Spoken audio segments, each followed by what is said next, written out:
Brought to you by Agilus Diagnostics. Health test की बात आती है तो मैं भरोसा करता हूँ India largest diagnostics company Agilus Diagnostics. खुद को टेस्ट करते रहो। आप सोनिया जी से भी मिली, क्यों नहीं लड़ने दिया आपको चुनाव विधानसभा? सोनिया जी से कब मिली हूँ मैं? आप कुछ महीनों पहले खबर आई थी कि आप नहीं, मिली। महीनों पे वो तो हम मिलते रहते हैं, वो तो अलग बातें हैं। पर क्यों नहीं, आपको चुनाव क्यों नहीं लड़ने दिया तो विधानसभा? चलो पार्टी का फैसला है, अब उसमें तो अब मैं क्या कह सकती हूँ। क्योंकि आप सीएम की दावेदार बन जाती। देखो, दावेदारी तो अब कोई भी रख सकता है, ये हम सब मानते हैं कि हर पार्टी में होता है, कांग्रेस में भी है, और दावेदारी हर एक की हो सकती है। तो एक सीनियरिटी लेवल भी है, तो वो चीज़ें मैंने कही, शायद उसका खामियाजा भी भुगतना पड़ा। उसकी वजह से आपको लगता है हो कि आपको सकता डिनाई है, किया हो गया? सकता है कि कुछ लोगों को उससे कुछ डर बैठा हो।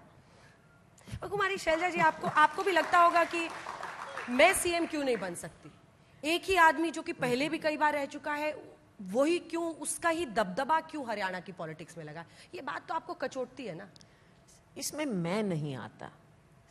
What is Selja? सैलजा ठीक है, नाम है, लेकिन सैलजा की एक जर्नी है, एक कुछ लोग हैं जैसे जो साथ लगे हुए हैं, और 3 पीढ़ी हमें भी हो गई यहाँ तक पहुँचने में। तो सिर्फ सैलजा की बात नहीं, लेकिन जैसा मैंने कहा, केवल अपने लिए नहीं होता, पूरे समुदाय के लिए एक नई सोच लाने के लिए, और हरियाणा में एक अपना विजन लाने के लिए सबकी इच्छा हो सकती है।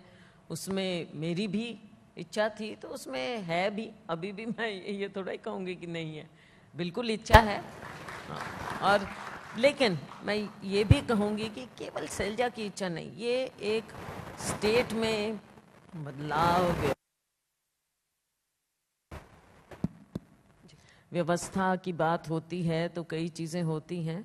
तो और मैं बार बार कहा भी, 3-4 बार कह चुकी हूँ, और शायद इंटरव्यू में और कई बार कहना पड़ेगा मुझे, कि हम जो राजनीतिक जीवन या राजनीतिक रास्ता तय करते हैं, उसमें बहुत से लोग साथ जुड़ते हैं। हम एक विचारधारा विद इन पार्टी भी कई चीज़ें होती हैं, वर्टिकल्स होते हैं, तो सबको लेके हम साथ चलते हैं। और लेकिन सैलजा की लड़ाई केवल अपने लिए नहीं है, सैलजा की लड़ाई छत्तीस बिरादरी के लिए है।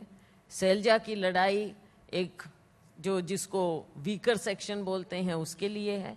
सैलजा, और उस वीकर सेक्शन में केवल उस समुदाय की बात ना करें जिसमें मैं पैदा हुई हूँ, लेकिन जेंडर की भी बात करें। आप और हम जहाँ बैठे हैं, महिलाओं के लिए, महिलाओं का जो आधा हिस्सा है, तो महिलाएं भी आगे बढ़ती हैं। तो हर तरह की बात है, उसमें कोई ऐसी बात नहीं है। तो राजनीति में संघर्ष होता है अपने लिए और अपने साथियों के लिए और विचारों के लिए, तो वो तो चलता है। तो कब क्या बात हो, वो अलग चीज़। तो सिर्फ दलित समाज की नहीं, आपको लगता है कि महिला के तौर पर अगर देखें तो एक ही मुख्यमंत्री अभी पूरे देश में है, ममता बनर्जी, जो एक महिला आतिशी अभी बनी, अब आतिशी दिल्ली की बनी है। अब तीसरा मौका क्या आपको, हालांकि वहां पर तो उस पर मैं चर्चा करूंगी कि वो कितना काम संभालेंगी और कितना, मतलब क्योंकि उन्होंने खुद ही कहा है मैं भरत की तरह इस कुर्सी को रखना है, ये कुर्सी केजरीवाल जी की, वो बात की बात है। लेकिन आपका मन कचोटता है कि एक महिला को, एक दलित समाज की महिला को, लगभग 20 से 21% दलित वोटर्स हैं यहाँ पर, उनको कहीं पर साइडलाइन किया जा रहा है। नहीं, मैं कहती हूँ कि ये तो एक चीज़ है, ये जैसा मैंने कहा, दिस इज़ अ जर्नी, एक ये रास्ता है। तो ठीक है, एक चुनाव में अगर मुझे टिकट नहीं मिली तो उसका ये मतलब नहीं है कि मेरा वजूद ख़त्म हो गया है, या हमारे लोगों की जो सोच है वो ख़त्म हो गई है, ऐसा नहीं है।